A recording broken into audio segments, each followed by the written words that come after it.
This way, for me, I'm doing my part by letting my community know you need to check yourself. You really need to check yourself. Without them, we will not be here. Without them, we will not have the opportunity we have here. Yes, we work hard, but that door to come in here was opened by them. Never forget that. Never forget that. Respect them. Value them. Give them the due. What's up, guys? Welcome back to my channel, Iyano Show. Okay, hope you are good, hope you are fine. I just want to appreciate you, my subscribers and the people that are showing much love on my channel. So, this story that went viral whereby we've seen that the beef between African Americans and Africans.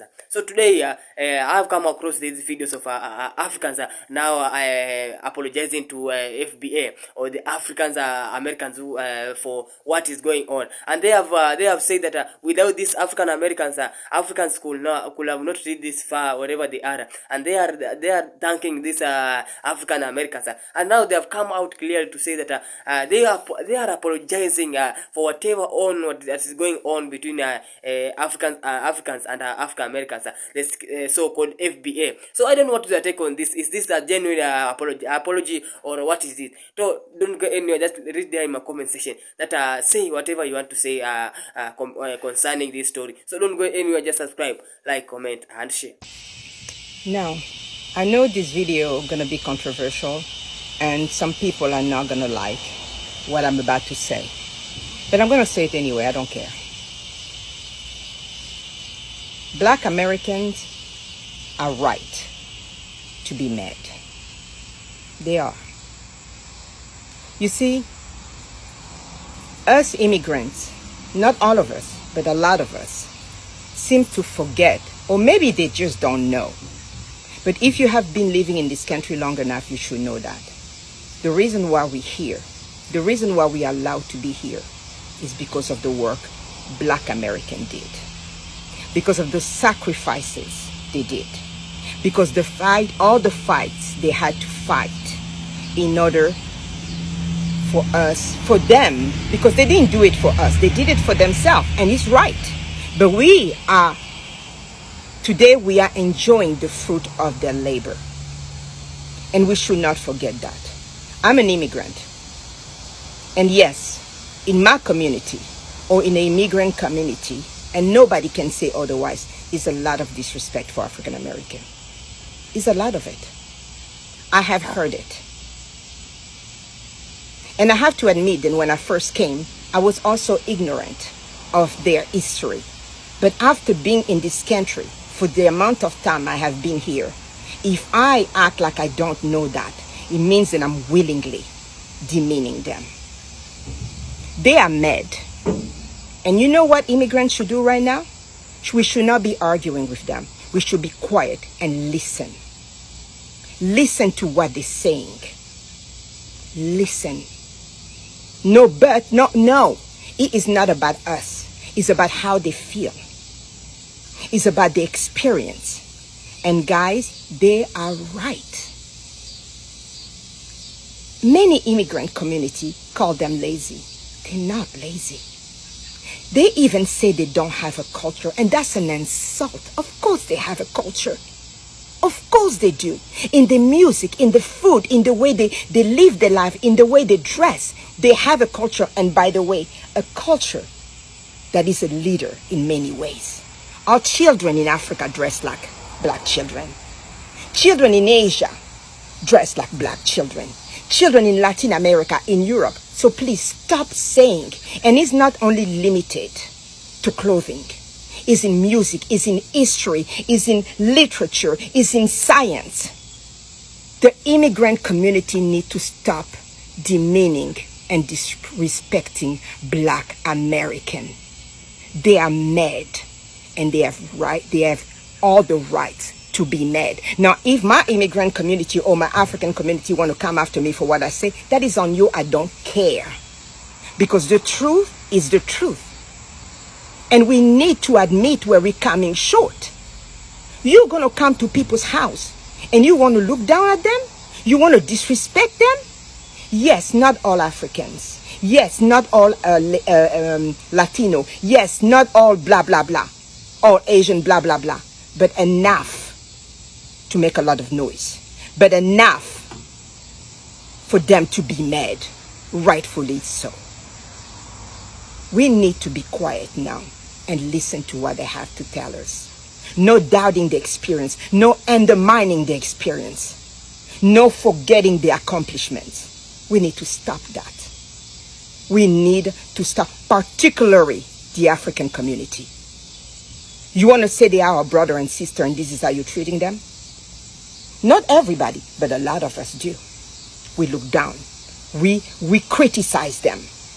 We do it and we should not deny it. As a community, we do it and we need to stop. Unity would be great. We all want unity. But unity without respect is impossible. Unity without recognizing the accomplishments of part of the group is impossible. Now, I know, like I say, some people's not going to like what I have to say. And I don't really care. I'm saying what I'm saying. And I know I'm just one voice. But to Black Americans, my brothers and sisters, I apologize for my community. I apologize. But I know apologies are not enough. Action has to be made. And that's why I made this video. So that my face and my words can be on social media. This way, for me, I'm doing my part. By letting my community know, you need to check yourself. You really need to check yourself. Without them, we will not be here.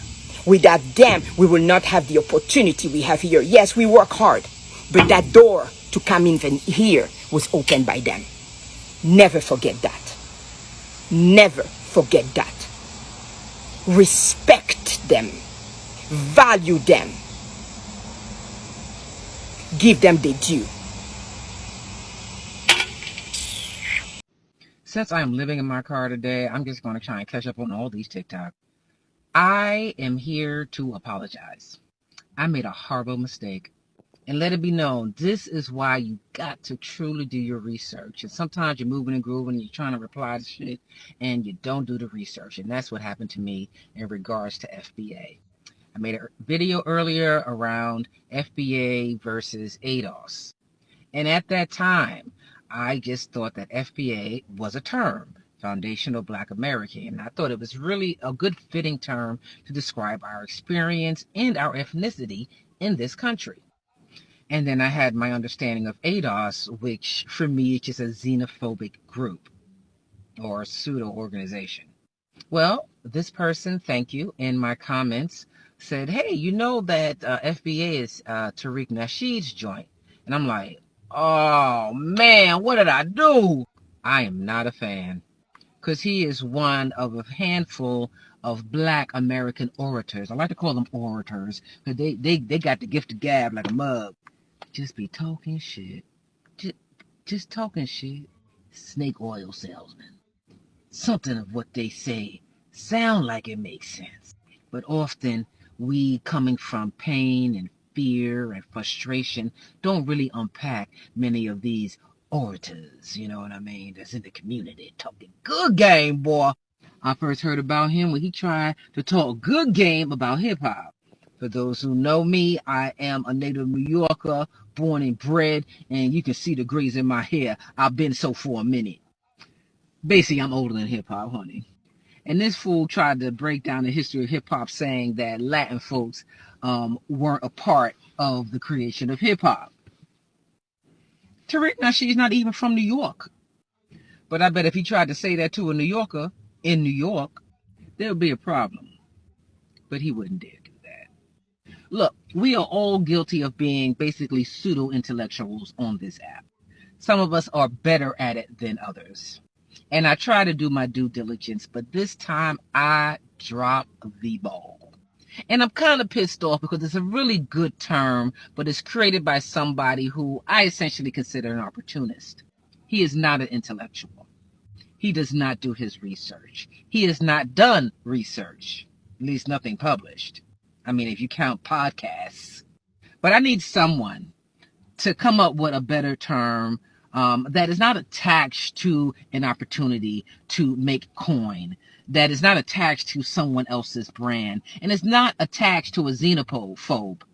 Because for me, to be Black American means it is attached to a deep, long history of culture and language and movement and invention and decision. Because all of our ancestors had to make decisions along the way that led to us.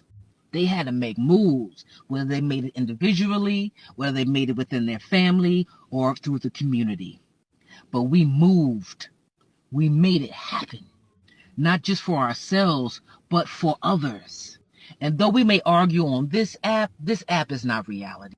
Though we may have these diaspora kind of spats and ignorant conversations around the contribution of each other, reality is reality.